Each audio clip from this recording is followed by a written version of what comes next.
Here we are, the Ponderosa Cafe. Heard a lot about this place, but never been. A bit of a biking haunt by the looks of it. Oh, and another biker cop there. Wow, what a place.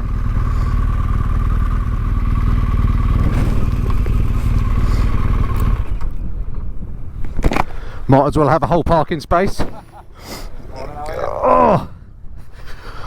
Hello there, I'm Andy. I'm Andy as well. Ah, good man. What a view. I know, yeah. You've scored. I haven't been here before and I've heard a lot about it. Oh, okay. Obviously a favourite biker haunt then. Yeah, and obviously you can see car clubs, etc. come up here, so... Must be an Aston Martin day. You've not brought yours? Mini club, innit? Yeah.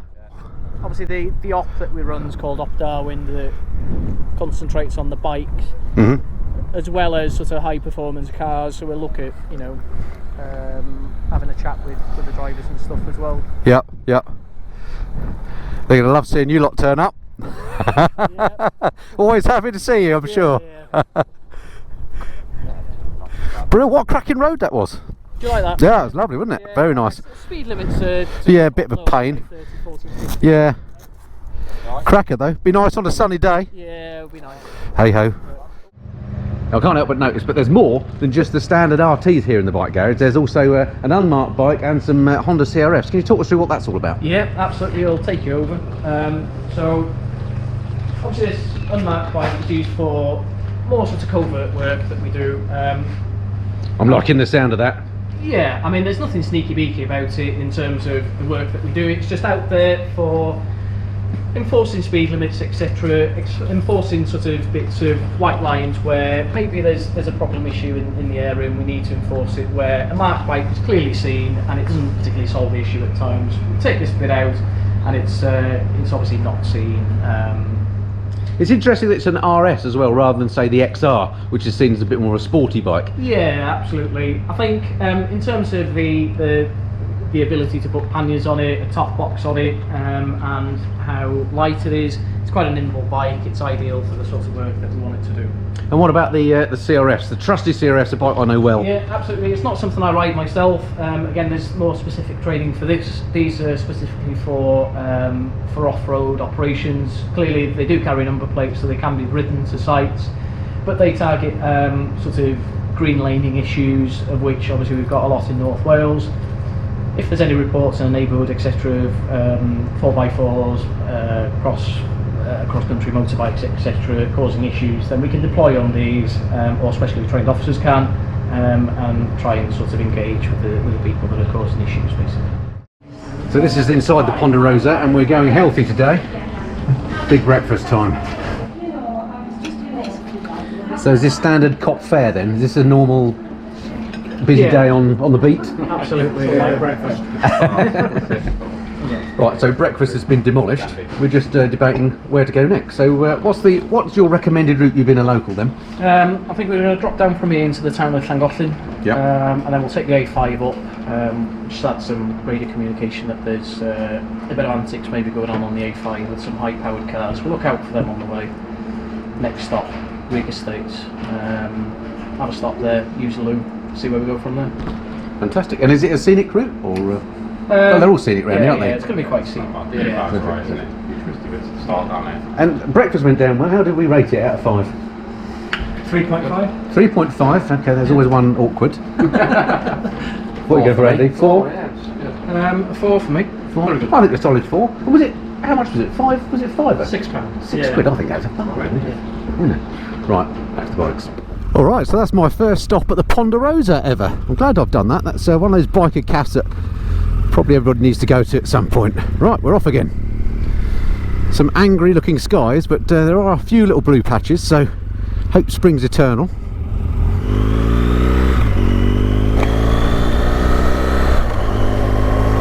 Wow, check out that view.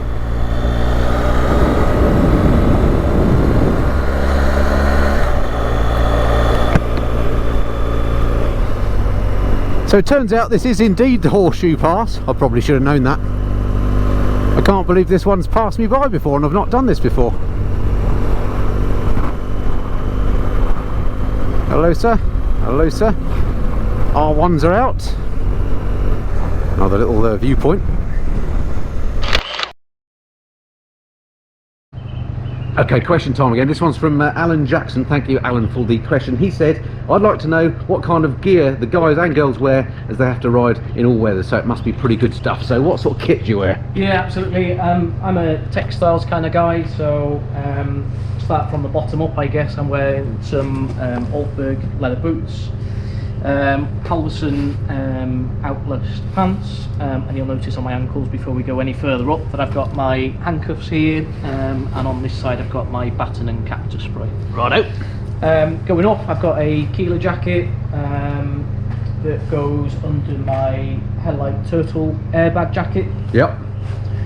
Over the top of that I will have a lightweight high-vis jacket, and should it be cold enough, there's a heated jacket available to me as well. So in terms of the actual make, so the heated jacket is a Kais one, isn't it? By the looks of it, I think I've got the same one. I think.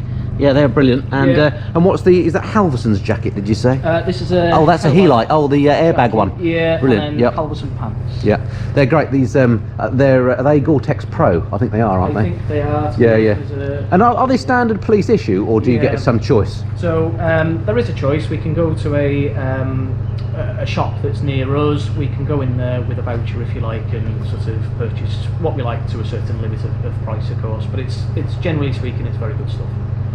While we talked about kit, we forgot, we didn't mention the helmet, did we? What's the helmet you wear? So, helmet I wear specifically is a Shoei, and I think it's a Nanotech 2. This has got a sonic communication system in it, so I can hear everything from some earpieces that are already in the bike, and I'm connected to the bike via a cable. And how long would you keep a helmet like that as well? So that's generally about 5 years. We keep them, obviously if it's dropped or anything we change them straight away, but generally about 5 years we'll get a new set. And then also to mention the gloves, I've got 2 pairs of gloves, winter and summer obviously. Being on the RT, it's quite well protected weather-wise, so I generally wear summer gloves all year round. And then last but not least, my ear defenders, MTech ear defenders. The company came to us, fitted our ears specifically. So they're custom fit ones. Yeah, they're great, aren't they? It's the way to go. With a specific hole in the middle so that we can hear all the comm systems, so it's nice. We can hear everything that goes on the radio, and then blocks out some of that wind noise for us. Okay, so it's properly raining now on the Horseshoe Pass. But even in this grim weather, what a beautiful place to ride. And don't get me wrong, nobody likes riding in the rain, do they? It'll be so much better in sunshine, but if you're liking it in this weather, imagine how good it'll be in the sunshine. 1 or 2 bikers out. Hello sir, Mr. Multistrada and another GS. Clouds looking very angry indeed.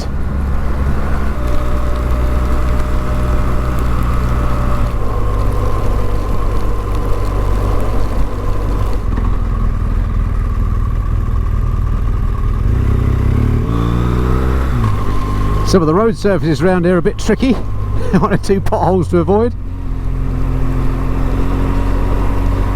So the road sign down here said Horseshoe Falls, so I don't know if we're going to actually be able to see those or not, but it sounds quite impressive. Let's give you a little clean.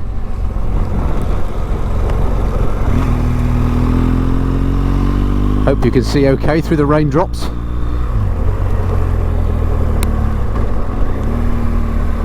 I'll tell you what, it's great when you don't have to worry about a route and you're being taken around by somebody that knows where they're going like the back of their hand. You just get on and enjoy the ride. So Owen was telling me that this is known as the Chain Bridge. I don't know why it's called the Chain Bridge, maybe you can tell us later. But anyway, a local beauty spot. Bit of a waterfall down there. Ah, there's the Chain Bridge. Perhaps. He said there's a bit of a weird junction here, so I guess it's oh yeah, see what he means.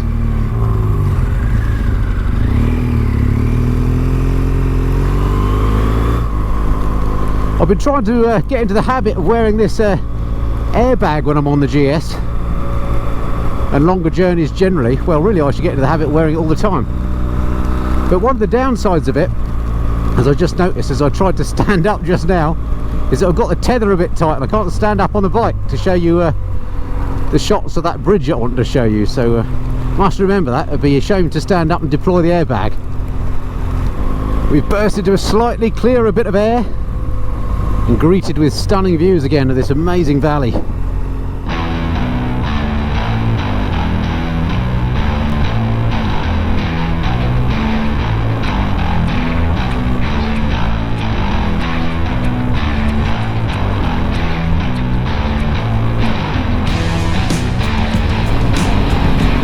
Not an order on the GS.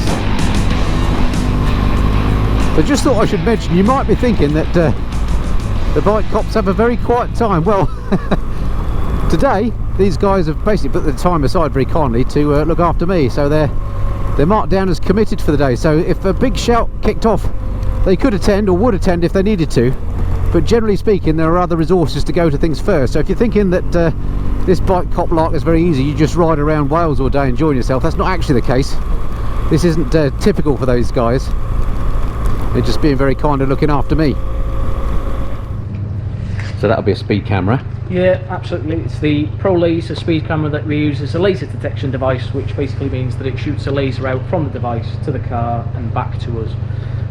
Gives us the speed and the distance that you were captured at, travelling above that speed limit, of course. One thing that we do ensure before deploying in the morning is that it's still within calibration. If I pick it up, I'll show you that this one specifically is still within calibration date and it's done annually, so this one's good until 15th of February 2022. Like I mentioned, each morning before we go out, we go to a point that's just behind us here that we'll go across to now, and we double check that we get the correct reading that we should do every morning. If you want to follow me. So unfortunately there's a bit of a van in the place, but we should be able to do it anyway. The spot on the ground here is measured at 30 metres exactly from the sign on the gate, calibrated and certificate to prove that. So what we'll do is we'll test that we get 30 metres.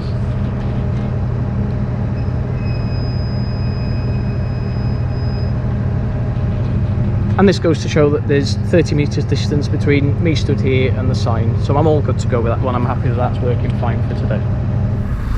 So this is a lovely little town that we've just come into. This is called Corwen, I think. C-O-R-W-E-N. Busy with traffic today, but a lovely little place.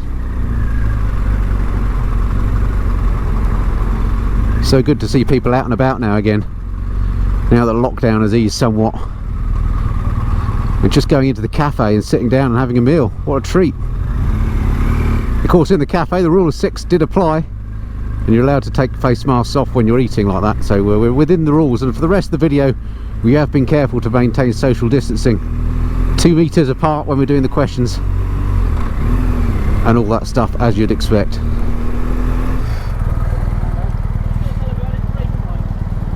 Tell this chap about his brake light. No problem. Yeah, yep, sure thing.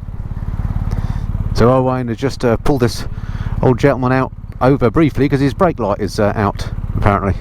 So just letting him know. It's one of those things, isn't it, where if you didn't know yourself, unless somebody tells you, you wouldn't know that your brake light was out. So just a few words of friendly advice and all sorted.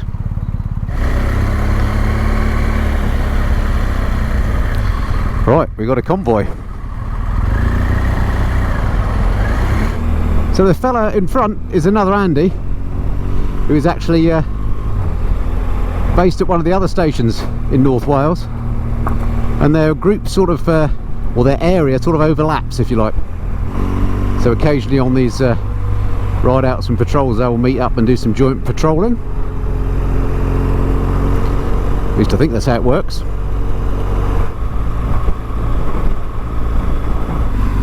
Alrighty, we just pulled into another cafe. I don't know if this is a regular biker spot, possibly. Look, it says motorbike parking.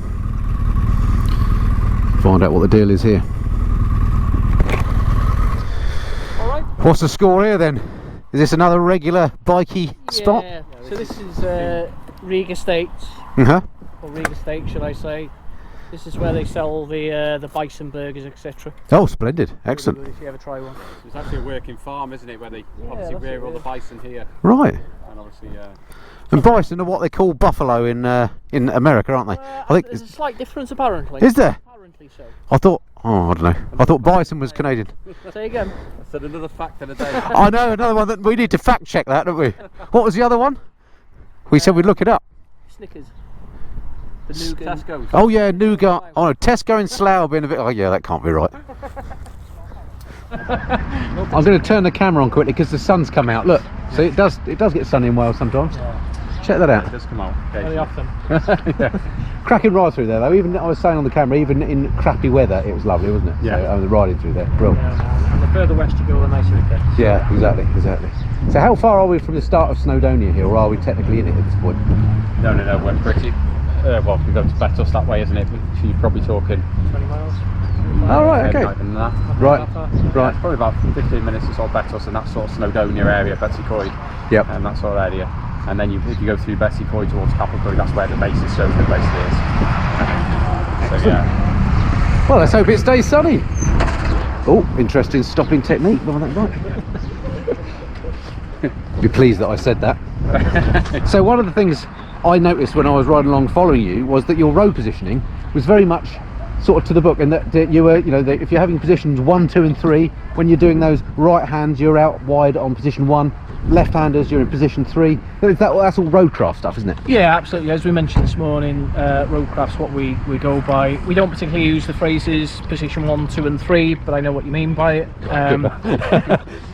For example, if we're going up to a right-hand bend, we'll position in what you say is position 1, which gives us maximum view effectively around that corner. It gives us maximum chance of being able to stop if there's something around the corner, and gives you view if obviously we're carrying speed, we can carry on that speed quite safely. Yeah. Now on one of the corners there was it was a bit of a nasty left-hander, quite tight, and it was wet, and there was a white line, and I was leant over on the white line, so I went a bit wide purposely. I think you were behind me at that point, so my excuse was I was just maintaining grip. I could see nothing was coming. But sometimes when you do that positioning thing, I find that it puts me very close to the curb. Is that not dangerous in itself? No, well, like we said, obviously that's something you need to get used to. Obviously, when we're riding at higher speeds, like so you do feel that you're very close to the side edge or the centre of the road. But obviously, it's all about looking ahead and obviously getting an early view and anticipating, you know, what's coming up, the bends, looking at the tree lines and things like that, where the road's going. So obviously, whilst you're out there, you're maximising that vision because you're looking so far ahead, because obviously you're increasing your speed. And obviously always, if there's anything coming, we will sacrifice our position for safety. So if it's the case of, like you said, there's something in the road, it could be, you know, some gravel or a bit of ice or something like that, we will sacrifice that position if necessary for safety. Obviously we don't want to be going through that, but hopefully because we positioned ourselves to the left or the right of the road, we would have seen it early enough to obviously make that decision and obviously anticipate and act to what we're seeing, really. So that's the whole idea about it, really, just to extend that vision. And have you done, because I hear a lot about Rosper and the other advanced riding courses. What's the other one? Rosper, and there's another one there. I don't know what it is now. That's the one. Have you done those courses? Because that sounds very similar, or is it just all based on the same logic? The courses we do correspond with that, so they actually recognise the police courses that we do as well. But if you go onto their website, you can actually become a member just by doing the police courses, because they are recognised with all those sort of agencies as well that run other courses. So yeah, they obviously recognise what we're doing and to the standard that we obviously ride and learn too. Excellent. I can hear more bikes turning up. It's obviously a proper spot. What have we got here? Oh, the Harleys are in town. What do we think of Harleys then, chaps? Are we going to...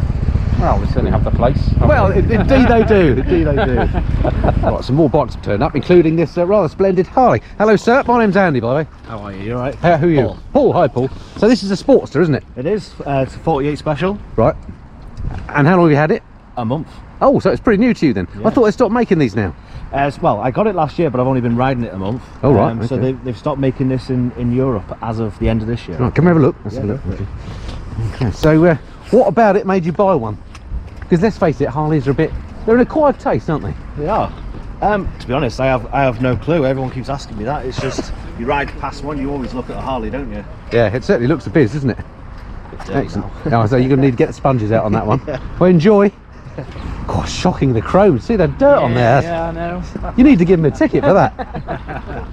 Okay, another question. This is from David Gilliland. Is there a decibel threshold in law regarding exhaust sound? And have they actually cautioned or fined anyone? If neighbours complain, how do I test the volume of my exhaust to ensure it's compliant? How far from the end can and at what revs? I suspect, David, you've got a loud one then. Who wants to take this one on loud exhaust? Anybody? Done some research on my sound. Yeah. Okay. There is a threshold, 80 decibels I think it is, for any bikes above 125cc.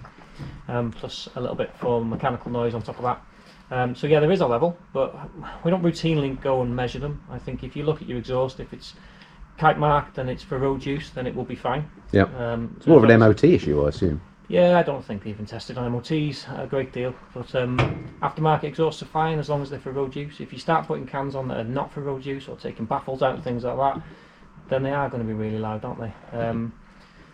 It's one of the most contentious issues we deal with is exhausts, because we all know how they feel, how they sound, and we like the sound of them, and you on your bike and your one exhaust is just one problem for you, isn't it? But we have a huge number of complaints from residents of villages, because if they on a weekend have 200 or 300 bikes coming through, all with loud exhausts, and they're not in that biking frame of mind, they're just sitting in the garden enjoying the sun, it can become tiresome, especially if they're all really loud. So we have to balance the fact that we know why people want the exhausts with the complaints we get from other people. So yeah, there is a level. A decibel meter would measure it for you if you wanted to do it, but generally if they're way above where they should be, we'd speak to you about it. So just use your head basically, and I completely understand. I mean, I love a loud exhaust as much as the next person, but can you imagine sitting in your garden and having 80, 100 bikes coming past with loud exhaust? Nightmare. Yeah, and we have to balance our response to the bikers and also to those people who make the complaints. So that's where we kind of try and find some middle ground on that. Alrighty, on with the ride then. Heading off towards Snowdon way this time. Just had a heads up that there are about 5 sports bikes that have been generally misbehaving up here, and just going to try and pull them in here and have a quick chat with them, I think.